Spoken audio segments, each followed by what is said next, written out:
तो आदाब, नमस्कार, गुड इवनिंग, सत श्री अकाल। एक बार फिर आप तमाम लोगों का स्वागत है क्राइम तक की कहानी के इस एपिसोड में। उम्मीद है पूरी फैमिली अच्छी होगी। एक बार फिर कई दिनों की अच्छी और गुनगुनी धूप के बाद आज मौसम ख़राब है दिल्ली में। रात बारिश हुई, सुबह भी बारिश हुई और इस वक्त भी मौसम वैसे ही है, बादल घनघोर है, बारिश कभी भी हो सकती है, ठंड फिर से बढ़ गई है और इसीलिए मैं वापस, मुझे लगा था ओवरकोट नहीं पहनूंगा लेकिन पहनना पड़ा क्योंकि ठंड ज़्यादा थी।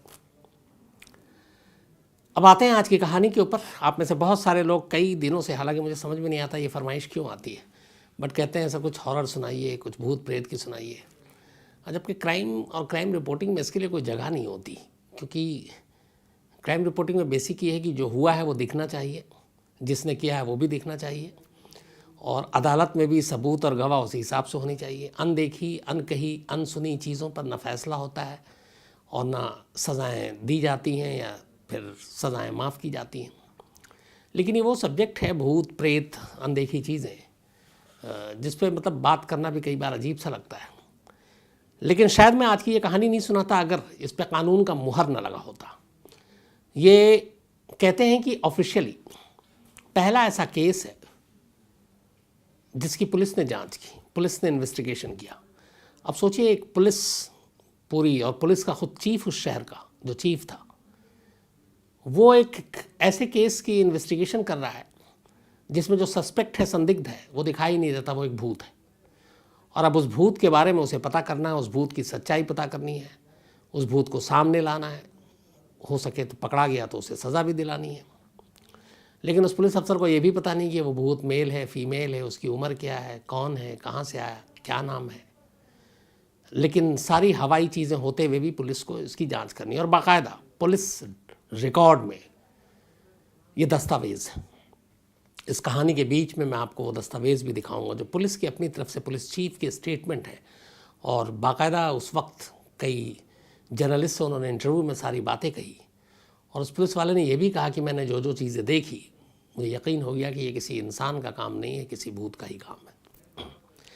कहानी स्पेन की है, बहुत ही खूबसूरत देश, और कहानी स्पेन की राजधानी मैड्रिड की है। मैड्रिड फुटबॉल के लिए भी जाना जाता है। स्पेन और मैड्रिड के इतिहास में ऐसा केस इससे न पहले कभी हुआ, न उसके बाद कभी और हुआ। एक भूत का केस जिसकी जांच मैड्रिड पुलिस ने की।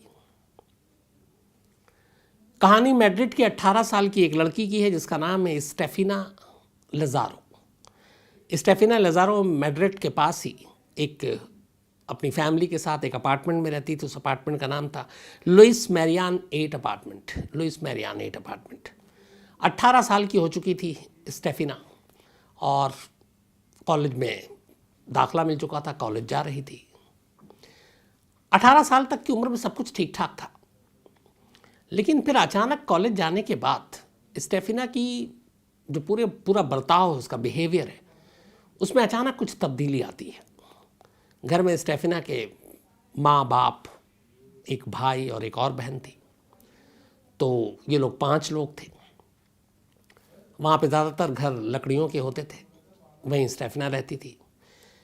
सब कुछ एक नॉर्मल लड़की की तरह थी, लेकिन अचानक उसकी बिहेवियर में कुछ चेंजेस आने शुरू हो गए। अब कैसे चेंजेस थे? वो अचानक अपने भाई को देख के गुर्राने लगती, बाकायदा अपने भाई के ऊपर सांप के जैसे, वो जो हरकत होती है, सांप जो हिस आवाज़ निकालता है, उस आवाज़ के साथ अपने भाई के ऊपर अटैक करती। दीवारों को अपने नाखून से नोचने लगती, और लकड़ियों की दीवारें थीं। चीखती, चिल्लाती, गुर्राती, ये सारी चीज़ें करती। अब घर वाले उसके इस बिहेवियर से बड़े परेशान। फिर भी माँ बाप ने उससे बात करने की कोशिश की। बीच बीच में उसे ये दौरा पड़ता, फिर वो ठीक हो जाती, फिर वैसी हो जाती, और इस तमाम चीज़ों की वजह से उसकी जो सेहत थी वो लगातार गिर रही थी। माँ बाप ने उससे बहुत पूछा तो एक दिन स्टेफिना ने बताया कि मुझे भी नहीं मालूम मैं ऐसा क्यों करती हूँ या क्या करती हूँ, लेकिन मुझे आधी रात को अमूमन कुछ एक शैडो, एक साया सा दिखाई देता है, और पता नहीं क्या है, इंसान तो नहीं है, लेकिन वो एक कोई अजीब सी चीज़ होती है, और मैं उसे जब भी देखती हूँ तो मुझे अजीब सा होता है। उसके बाद फिर मैं गुर्राने लगती हूँ, अपने नाखून से दीवारों को नोचने लगती हूँ, सांप की तरह हिस जो आवाज़ है वो निकलती है। माँ बाप बड़े परेशान, फिर उन्होंने पता किया तो पता चला स्टेफिना तंत्र मंत्र की बुक्स बहुत पढ़ती है। ये जो भूत प्रेत होते हैं सारे उनके, ये लोग कैथोलिक क्रिश्चियन थे, तो धर्म पे भी पूरा विश्वास था इनका, मज़हब पे अपने, लेकिन वो साथ में ऐसे बुक्स भी पढ़ती थी। माँ बाप को लगा शायद इस बुक्स पढ़ने का असर है, उन्होंने फिर उसके कमरे से वो सारी किताबें हटा दी, लेकिन फिर भी ठीक नहीं हुई। वक्त बीतता गया, करीब 6 महीने हो गए, स्टेफिना की सेहत लगातार गिरती गई। इस दौरान में माँ बाप ने तमाम डॉक्टर को दिखाया, कुछ लोगों ने कहा, कुछ वो फादर के पास भी ले गए जो प्रीस्ट हैं, उन सबको भी दिखाया। हर एक ने कहा कि इसको कुछ नहीं है, ना कोई फिजिकल प्रॉब्लम है, ना मेंटल प्रॉब्लम है, बिल्कुल ठीक है। लेकिन वो उसकी हरकतें, उसका बर्ताव वो बदला नहीं, सेहत लगातार गिर रही थी। माँ बाप को अपनी बच्ची की फिक्र थी। आखिरकार उन्हें लगा 6 महीने के बाद, ये बात है, ये सारी कहानियाँ शुरू थी अर्ली 1990 में, लेकिन अगस्त 1991 में स्टेफिना की सेहत जब लगातार गिरती गई, वो कमज़ोर हो गई, तो माँ बाप से बर्दाश्त नहीं हुआ और वो उसे मैड्रिड के एक सरकारी हॉस्पिटल में ले गए। उन्होंने कहा कि इसका पूरा चेकअप कराएंगे, पता करेंगे क्या बीमारी है, क्या है। अब वो हॉस्पिटल गई, हॉस्पिटल में सारा चेकअप हुआ, हर एक एक्सपर्ट्स ने देखा, साइकेट्रिस्ट ने भी देखा। 3 वीक तक उसका अस्पताल में इलाज चला, लेकिन कोई बीमारी नहीं निकली। डॉक्टरों ने कहा कि ये बिल्कुल फिट है, मेंटली भी हेल्दी भी है, सब कुछ है, लेकिन सेहत क्यों गिर रही है, ये समझ में नहीं आ रहा था। 3 हफ्ते के बाद अचानक एक रोज़ अस्पताल में स्टेफिना की मौत हो जाती है। बिल्कुल नॉर्मल थी, घर वाले भी मिलने आते थे, देखते थे, डेली की तरह उस दिन भी नॉर्मल थी। अगस्त 1991 की बात है, ये एग्जैक्ट डेट याद नहीं है मुझे। तो अचानक उसकी मौत हो गई। घर वालों को जब ये बात पता चली तो उनको यकीन नहीं हुआ, क्योंकि स्टेफिना से वो कुछ वक्त पहले भी मिले थे, कुछ घंटे पहले भी, और वो बिल्कुल ठीक थी। हाँ, जो उसके साथ ये सारी चीज़ें हो रही थी पिछले 6 महीने से, वो बंद नहीं हुआ था, लेकिन डॉक्टरों को भी कोई ऐसी बीमारी का पता नहीं चला था। अब उन्होंने कहा ये क्या, डॉक्टर भी हैरान थे कि अचानक उसकी मौत कैसे हो गई। इसके बाद खैर पोस्टमार्टम होता है, ऑटोप्सी रिपोर्ट आती है, तो उसमें और तो कुछ जिक्र नहीं था, बस ये था कि दिल की धड़कन रुक गई और इसी की वजह से मौत हुई। बाकी ना उसके शरीर पे कोई ज़ख्म के निशान, ना चोट के निशान, ना कोई और सिम्टम, ना कोई और बातें। अब 18 साढ़े 18 साल की उम्र में हार्ट अटैक, दिल के दौरे से मौत, ये बात भी डॉक्टरों को अजीब लग रही थी। आजकल तो ऐसे बहुत केस आते हैं, मैं 90s की कहानी आपको सुना रहा हूँ, तो ऐसा बहुत कम होता था। इस एज में जनरली दिल का दौरा नहीं पड़ता। लेकिन अब वो डॉक्टर भी हैरान थे पोस्टमार्टम रिपोर्ट देखकर, बट उन्हें कुछ समझ में नहीं आया। खैर, माँ बाप ने फिर बॉडी ली, उसके बाद पूरे रीति रिवाज से कैथोलिक के अपनी बेटी को कब्रिस्तान में ले जाकर दफना दिया। दफनाने के बाद ये लोग घर लौटते हैं। जो स्टेफिना का कमरा था, माँ बाप को उससे बहुत प्यार था, बड़ी बेटी थी, वो उस कमरे को वैसे ही सहेज कर रखते हैं। उसके कमरे की हर चीज़ की साफ़ सफाई करते हैं, बेडशीट डालते हैं, और जो स्टेफिना की छोटी छोटी चीज़ें थी यादगार, जो अपने कमरे में रखती थी, चाहे वो किताबें हों, चाहे वो खिलौने हों जो बचपन में खेलती थी, उसके कपड़े हों, सब वहीं उन्होंने सहेज कर रखा और उस रूम को लॉक कर दिया।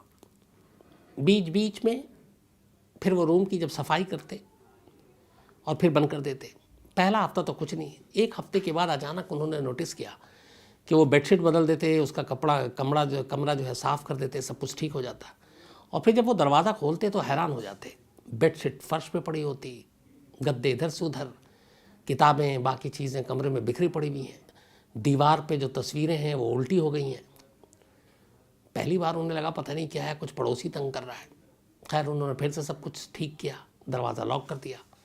2-4 दिन के बाद फिर कमरे का दरवाज़ा खोला सफाई के लिए, फिर वैसे ही बेतरतीब चीज़ें, चादर कहीं और है, गद्दे कहीं और है, तकिया कहीं और है, तस्वीरें उल्टी पड़ी हुई हैं। जीसस क्राइस्ट की तस्वीर थी वो भी उल्टी हो गई है। अब उन्हें बड़ा अजीब लगा। इसके बाद एक नई चीज़ शुरू हो गई। स्टेफिना के कमरे से रात को अचानक, ख़ासतौर पे रात को, अजीब अजीब आवाज़ें शुरू आने लगी, और ख़ासतौर पर एक जो थी, मम्मा मम्मा, मतलब वो अपनी माँ को पुकार रही है, और माँ उसकी आवाज़ सुनती, घर वाले भी सुनते, और उस आवाज़ में बड़ा दर्द होता। रात को ये लोग दरवाज़ा खोलकर उसके कमरे में जाते हैं तो वहाँ महसूस करते कि बहुत ठंडी हवा चल रही है, और बाहर जब वो देखते खिड़की से तो कोई हवा नहीं चल रही है। परेशान फिर उन्होंने देखा कि सारी चीज़ें अस्त व्यस्त हैं। ऐसा कई दिन चला, आवाज़ें आई बड़ी बड़ी। फिर उन्होंने नोटिस किया कि उसके कमरे की जो दीवारें हैं लकड़ी की थी, वो सारी नाखून से खुरची हुई हैं। और जब उससे पहले दौरा पड़ता था और स्टेफिना ने ये सब किया था, उसके बाद उन्होंने वो जो वॉल थी लकड़ियों की, ये सारी चीज़ें बदलवा दी थी, लेकिन अब नए निशान नाखून के उन दीवारों पर थे। उन्हें बड़ा अजीब लगा, फिर डर भी लगा कि कुछ है। पहले उन्होंने चेक किया पड़ोसियों, किसी ने तंग तो नहीं कर रहा है, वो सब चीज़ें नहीं थी। फिर उन्होंने क्या किया कि उसके कमरे को लॉक करके और नट बोल्ट लगा दिया ताकि अब उसमें कोई जा ही नहीं। अगले दिन बहुत तेज़ ठंडी हवा घर के अंदर, और उन्हें आवाज़ें अजीब अजीब सुनाई दी, चीखने की, चिल्लाने की, मम्मा मम्मा। और उसके बाद वो दरवाजे का नट बोल्ट अपने आप खुल गया और पूरा दरवाज़ा खुल गया। घर वालों ने देखा, वो और घबरा गए। इसके बाद परेशान अब उन्हें ये लगा कि पड़ोसियों को बताएं तो पड़ोसी हंसेंगे, कौन इस बात पे यकीन करेगा कि घर की तस्वीरें उल्टी हो रही हैं, चादर इधर से उधर है, तकिया कहीं और है, दीवार पे नाखून के निशान हैं ताज़े। बड़े परेशान, लेकिन फिर लगा कि कुछ पड़ोसियों को इसमें बताना चाहिए। स्टेफिना के माँ बाप ने पड़ोसियों से बात की, उन्होंने हमारे घर में इस तरीके से हो रहा है। कुछ पड़ोसियों ने कहा हमें रात को हमें भी आपके घर से आवाज़ सुनाई देती है। फिर उन्होंने कहा कि ये सारी चीज़ें हैं। कुछ पड़ोसियों ने हिम्मत की, उन्होंने कहा कि चलो। रात को वो गए और विटनेस बने, उन्होंने देखा सब कुछ ठीक है, अचानक ठंडी हवा चलने लगी, आसपास में और कहीं नहीं चल रही है, तस्वीरें उलट रही हैं। ये सारी चीज़ें जब देखी तो पड़ोसी भी घबरा गए, लेकिन अब पड़ोसी विटनेस बन गए थे। अब ये सिलसिला चलता रहा, माँ बाप परेशान। इसी दौरान में एक नई चीज़ हुई। जिस कॉलेज में स्टेफिना पढ़ती थी, उस कॉलेज की 2-3 टीचर स्टेफिना के घर पहुंचे अचानक, और स्टेफिना की मौत को करीब 15 दिन से ज़्यादा का वक्त बीत चुका है। वो स्टेफिना के माँ बाप के पास आते हैं और कहते हैं हमें आपसे कुछ बात करनी है, आपको कुछ बताना है। तो उन्होंने कहा जी बताइए। तो उसने कहा कि ये बात हमें पहले बतानी चाहिए थी, लेकिन हमें नहीं बता पाए, क्योंकि कैसे बताते और आप यकीन करते कि नहीं। उनमें से एक, चूँकि ये क्रिश्चियन स्कूल था, तो नन थी, वो नन भी घर आई थी स्टेफिना के मिलने के लिए। तो उन्होंने कहा कि ये करीब 6-7 महीने पुरानी बात है। अब उन्होंने कहा इतनी पुरानी बात आप क्यों अब बता रहे? तो उन्होंने कहा हमें पता चला अब स्टेफिना की मौत हो गई है, तो वो सारी चीज़ें हम रिकॉल कर रहे हैं, याद कर रहे हैं, तो आपसे शेयर करना चाहते हैं। उसने कहा बताएं। उसने कहा कि स्टेफिना की एक दोस्त थी, उस दोस्त का एक बॉयफ्रेंड था। करीब 7 महीने पहले, मतलब 1990s की बात है, उसके स्टेफिना के दोस्त के बॉयफ्रेंड का एक बाइक एक्सीडेंट में उसकी मौत हो गई। और इससे स्टेफिना की वो दोस्त बड़े सदमे में चली गई, क्योंकि उसके बॉयफ्रेंड की मौत हो गई थी और स्टेफिना अपनी उस दोस्त के बड़े करीब थी। नन ने बताया कि इसके बाद मैं एक दिन स्कूल के पिछले हिस्से में गई, तो वहाँ पे 4 लड़कियों को देखा। उनमें एक स्टेफिना थी, एक उसकी वही दोस्त थी जिसके बॉयफ्रेंड की रोड एक्सीडेंट में डेथ हुई थी, और 2 उसकी और क्लासमेट थी। तो हमने देखा कि ये चारों एक लकड़ी का बोर्ड, कैरम जैसा, उसके ऊपर एक शीशे का गिलास रखी हुई है, और उस गिलास को उन्होंने उल्टा रखा हुआ है और गिलास खाली है। और ये चारों उस बोर्ड के 4 तरफ खड़ी हुई हैं, चारों दिशाओं में, और इनमें से एक एक करके उस गिलास के बेस पे जो उल्टा रखा हुआ है वो उंगलियां लगाती थी। फिर एक लगाती, फिर दूसरी लगाती। बोली कि एक दिन मैं पीछे की तरफ गई और मैंने देखा, तो बोली जब मैंने देखा स्टेफिना को, जब उसकी बारी आई और मैं दूर से देख रही कि कर क्या रही, मैं पहले समझने की कोशिश कर रही थी। बोली स्टेफिना ने जब गिलास के नीचे उंगली लगाई तो मैंने अपनी आंखों से उस गिलास को उस बोर्ड के ऊपर उड़ते हुए देखा। मेरे लिए बड़ी अजीब थी। फिर मैं घबरा भी गई। मैं आई, मैंने उनको चारों को डांटा कि ये तुम लोग क्लास छोड़ के यहाँ क्या कर रहे हो, और फिर गुस्से में मैंने उस बोर्ड के 2 टुकड़े कर दिए लकड़ी के, जिस पे उन्होंने ग्लास रखा था, डर के मारे, और उस लकड़ी के टुकड़ों को फेंक दिया।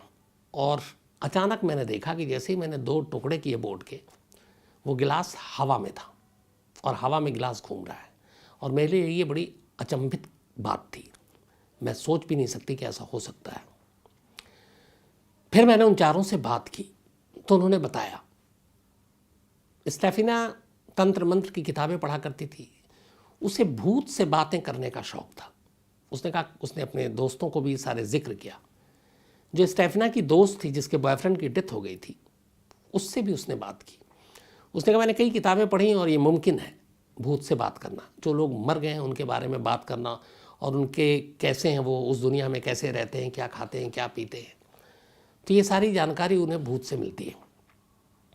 तो उसने कहा तुम्हारे बॉयफ्रेंड के से भी हम बात करेंगे किसी सोर्स के ज़रिए और पता करेंगे कि वो कैसा है, कहाँ है।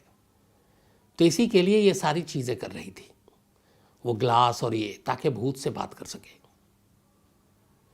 बोले कि जब ये सारी चीज़ें हुई उसके बाद अचानक हम लोगों ने देखा, वहीं पे खड़े होकर बात कर रहे थे, बोट के 2 टुकड़े हो चुके थे, एक सफ़ेद धुएं की लेयर आई और उसने बोला कि मैं और मेरी एक और टीचर खड़ी हुई थी और ये 4 बच्चियां थीं स्टेफिना समेत। एक धुएं का गुबार सा आया और वो गुबार एकदम ऐसा लगा कि जैसे निशाना लेकर आया हो। हम 6 लोग खड़े थे, लेकिन वो धुएं का गुबार सीधे स्टेफिना के पास गया और उसकी नाक से होते हुए उसके अंदर चला गया और फिर धुएं का गुबार गायब। बोली सब देख के हम घबरा गए, इनको डांटा और बोला आज के बाद इधर नहीं आओगे, और हम लोग चले गए। अब जब ये कहानी घर वालों को पता चली तो उन्हें लगा कि ये सारी चीज़ें जो तारीख़ बताई उन्होंने, ये उसी वक्त से है जब से स्टेफिना के बिहेवियर में एक बर्ताव आना शुरू हुआ था, जब उसने गुर्राना शुरू किया, जब वो सांप की तरह आवाज़ निकालती, अपने छोटे भाई पे हमला करती। जब ये सारी चीज़ें सुनी तब घर वालों को फिर अजीब लगा। उसके बाद वो और घबरा गए। लेकिन पड़ोसी भी अब इस बात के विटनेस थे कि इस घर में कुछ ऐसी आवाज़ें आती हैं। खैर स्कूल की वो सारी नन और वो लोग बता कर ये चली गई। इसके बाद क्यूरियोसिटी में कि अभी भी शायद स्टेमिना यहाँ है, क्योंकि वो दूसरे भूत से बात करना चाहती थी, अब खुद शायद भूत बनकर यहीं रह रही है, मम्मा मम्मा भी कर रही है, ठंडी हवाओं के ज़रिए शायद वो घर में घूम रही है। उन्होंने फिर से उसके दरवाजे को खोला।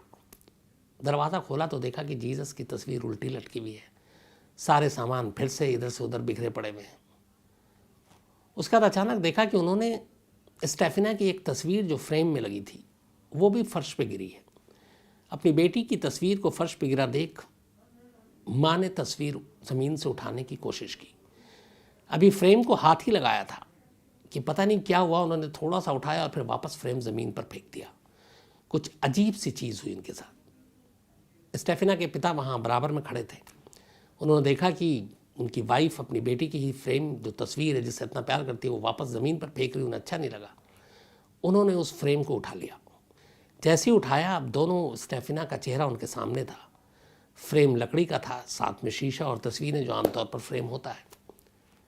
फिर उन्होंने जो मंजर देखा वो ये था कि उस फ्रेम के अंदर स्टेफिना के चेहरा अचानक जलने लगा और आग सिर्फ चेहरे पर थी।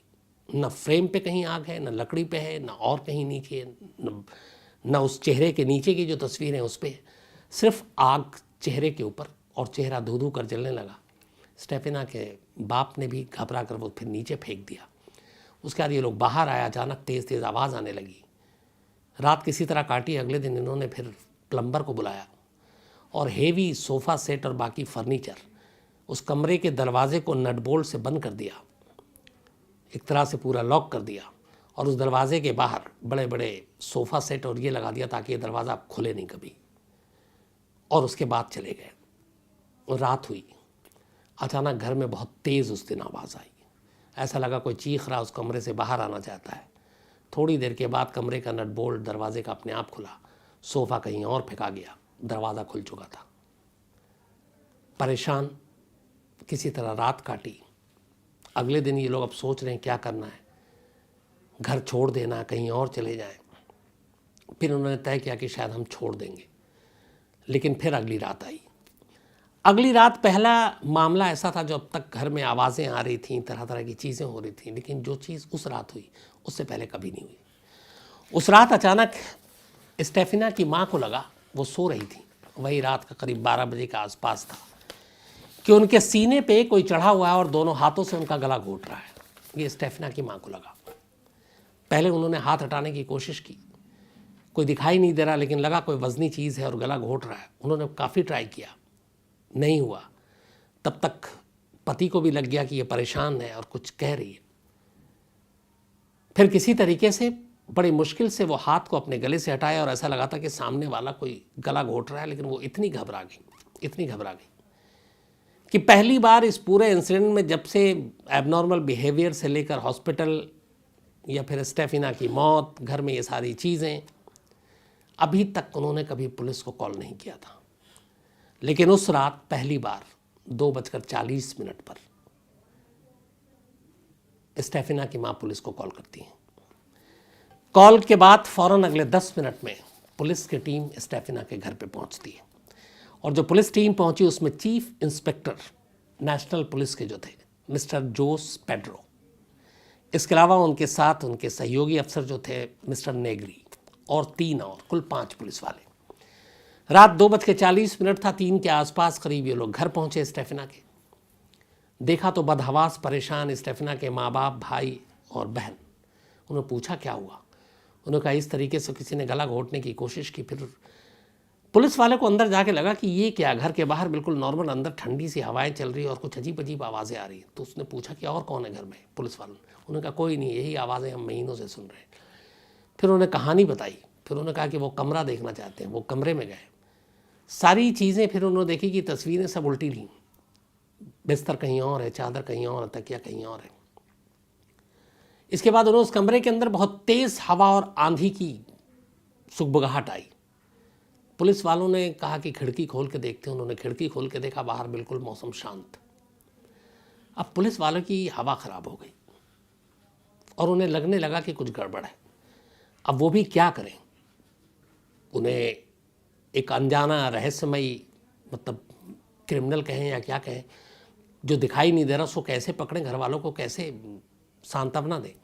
तो पुलिस वालों ने जो भी उस वक्त किया, उस रात समझा बुझा कर, तब तक सुबह हो ही गई थी, वो चले गए।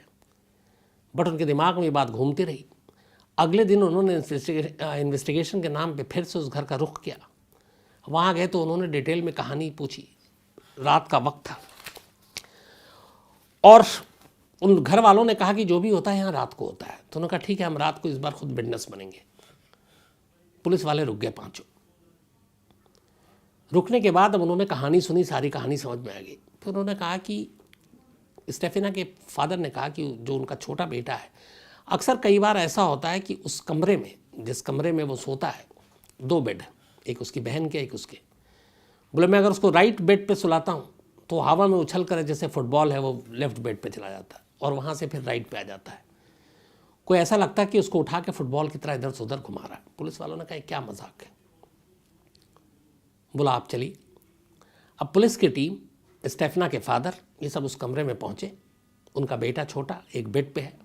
थोड़ी देर के बाद पुलिस वालों की आंखों के सामने हवा में उछलता है फुटबॉल की तरह वो बच्चा, और दूसरे बेड पर, फिर वहाँ से इस बेड पर। उनके सामने फिर जीसस की तस्वीर सीधी थी उल्टी हो जाती है, सारी चीज़ें बिखर जाती हैं और एक शोर, एक चीख सुनाई देती है। पहली बार पुलिस वालों को एहसास होता है कि इस घर में कुछ अजीब सी चीज़ें हैं। उसके बाद वो बाहर निकलते हैं, जाकर थाने में पूरी केस की रिपोर्ट दाखिल करते हैं। और जो जो उन्होंने विटनेस देखा, उन्होंने कहा कि मैंने खुद देखा। उनके सामने फिर से उस दरवाजे की नट बोल्ट लगाया जाता है, कुंडी लगाई जाती है और उनके सामने वो दरवाज़ा अपने आप खुल जाता है, नट बोल्ट उड़ जाता है। उन्होंने कहा कि मैंने अपनी आंखों से देखा और चेक किया, अननेचुरल तरीके से दरवाज़ा खुले। ये सब रिपोर्ट में है पुलिस के, और आंखों के हमारे सामने तेज़ हवाएं चल रही है, ठंडी हवाएं चल रही है, आंधी की आवाज़ आ रही है, शोर सुनाई दे रहा है, बाहर सब कुछ शांत है। पुलिस वालों ने ये सारी चीज़ें रिपोर्ट लिखी। ये खबर उस वक्त मीडिया में आई। मीडिया ने पुलिस वालों का, इन सब का इंटरव्यू लिया। इन्होंने सारी कहानियाँ बताई जो उन्होंने देखी थी। और इसके बाद फिर जांच की। पहले अब भूत प्रेत पे तो यकीन कर नहीं सकते, किसी दुश्मन का तो हाथ नहीं है, कोई ऐसा तो नहीं जो इनसे घर खाली कराना चाहता है या कोई और बात। पूरी इन्वेस्टिगेशन की कई महीने, मतलब महीने नहीं, लगभग हम 20 से 30 दिन के करीब अंदर, पर उन्हें ऐसी कोई भी सस्पेक्टेड चीज़ नहीं मिली। उस घर के अंदर जाते ही उनकी फीलिंग अलग हो जाती थी, बदल जाती थी, ऐसा लगता था यहाँ कुछ है। लास्ट में पुलिस को भी कुछ मिला नहीं, पुलिस चीफ को भी कुछ मिला नहीं। उन्होंने एक मशवरा दिया स्टेफिना के घर वालों को। मशवरा ये था कि आप ये घर छोड़ दीजिए, शायद कुछ बदल जाए। स्टेफिना के माँ बाप पहले ही इतने परेशान हो चुके थे कि वो घर छोड़ने का सोच रहे थे, और आखिरकार उन्होंने ये फैसला किया और इस लुइस हैरियन 8 अपार्टमेंट को खाली कर दिया। खाली करने के बाद वो मैड्रिड में ही एक दूसरी जगह पहुंचे और दूसरे अपार्टमेंट में रहने लगे। 91 की बात थी, आज 2022 है, करीब 30-32 साल हो गए। दोबारा कभी उनके घर में इस तरह की कोई चीज़ नहीं हुई। जो भी पैरानॉर्मल एक्टिविटीज़ थी वो उस घर को खाली करते ही बंद हो गई। इसके बारे में स्पेनिश पुलिस, मैड्रिड पुलिस ने डिटेल में अपनी रिपोर्ट तैयार की। उस रिपोर्ट के कुछ अंश आपको इस कहानी में मैं दिखाऊंगा भी। लेकिन स्पेन के इतिहास में इस कहानी को आज भी लोग याद करते हैं, और इससे बड़ा कोई इंसिडेंट वहाँ हुआ नहीं, जो कानून का एक दस्तावेज़ है जिस पे पुलिस ने जांच की। हालांकि इस केस को पुलिस सुलझा नहीं पाई, लेकिन नसीब अच्छा था, घर बदलते ही ये सारी चीज़ें रुक गईं, और इसीलिए पुलिस को उस गुमनाम, अनजान, अनदेखा, जो चेहरा भी जिसका नहीं, ऐसे किसी भूत की तलाश लंबे वक्त तक नहीं करनी पड़ी। ये पैरानॉर्मल जो एक्टिविटीज़ थी ये सब खत्म हो गई। बाद में इस पे एक सीरीज़ भी बनी, शायद ये फिल्म, जिसका नाम था वेरोनिका। हालांकि कहते हैं कि वेरोनिका अगर 100 लोग हैं तो उनमें से शायद ही एक ने भी अभी तक इसको कंप्लीट नहीं किया है देखना, ये कहा जाता है। लेकिन इसके ऊपर एक वेरोनिका बनी। तो ये थी कहानी एक ऐसे भूत की जिसको बाकायदा रिकॉर्ड पे पुलिस को केस दिया गया जांच करने के लिए। पुलिस ने जांच की, और जैसा कि हम सब जानते हैं, भूत को पकड़ नहीं पाई। तो कहानी के बाद अब अपने सिलसिले को आगे बढ़ाते हैं। आज हनी सिंह जी का जन्मदिन है। Happy birthday Honey Singh ji. और विकास ओझा जी की पत्नी हैं ये, आदित्य सेन और अनमोल मिश्रा, दोनों दोस्त हैं। और देखिए, दोनों दोस्तों का जन्मदिन और बर्थडे भी एक ही दिन है, यानी आज है।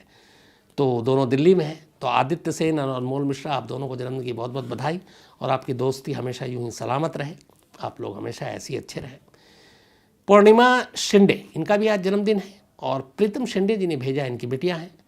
कुलवंत सिंह जी, तो कुलवंत सिंह जी का भी जन्मदिन है। हैप्पी बर्थडे कुलवंत सिंह जी, प्रणाम। क्योंकि जसप्रीत सिंह जी ने भेजा है, ये उनके पिताजी हैं। तो आप हमेशा अच्छे रहें, सेहतमंद रहें, खुश रहें। मधुर यादव जी हैं, इनका भी जन्मदिन है। हैप्पी बर्थडे मधुर यादव जी। इसके अलावा अजय कुमार हैं दिल्ली से, इनका भी आज जन्मदिन है। Happy birthday Ajay. अंश, इनका भी आज जन्मदिन है, तो हैप्पी बर्थडे अंश। और संजय गोंडालिया जी ने भेजा है गुजरात से।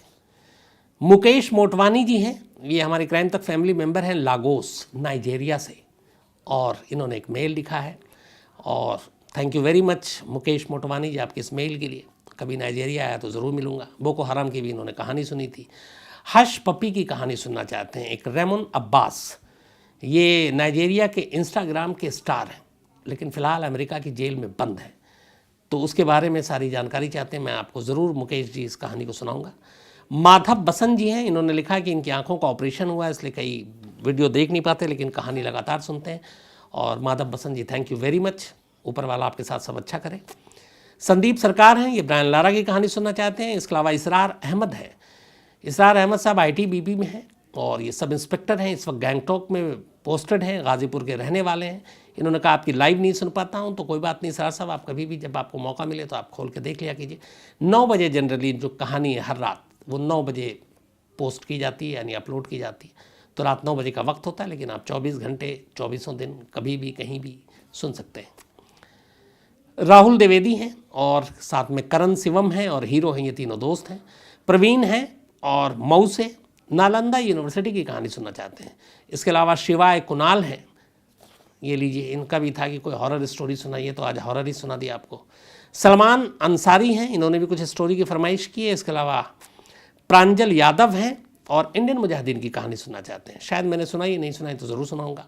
सोनू दास हैं, और ये सुपर 30 आनंद सर, उनकी कहानी सुनना चाहते हैं। तो ज़रूर हर एक की बारी आएगी। आज कहानी में लेकिन इतना ही। अब आपसे मुलाकात होगी कल रात 9 बजे किसी नई कहानी के साथ। तब तक अपना ख्याल रखिएगा। Thank you very much.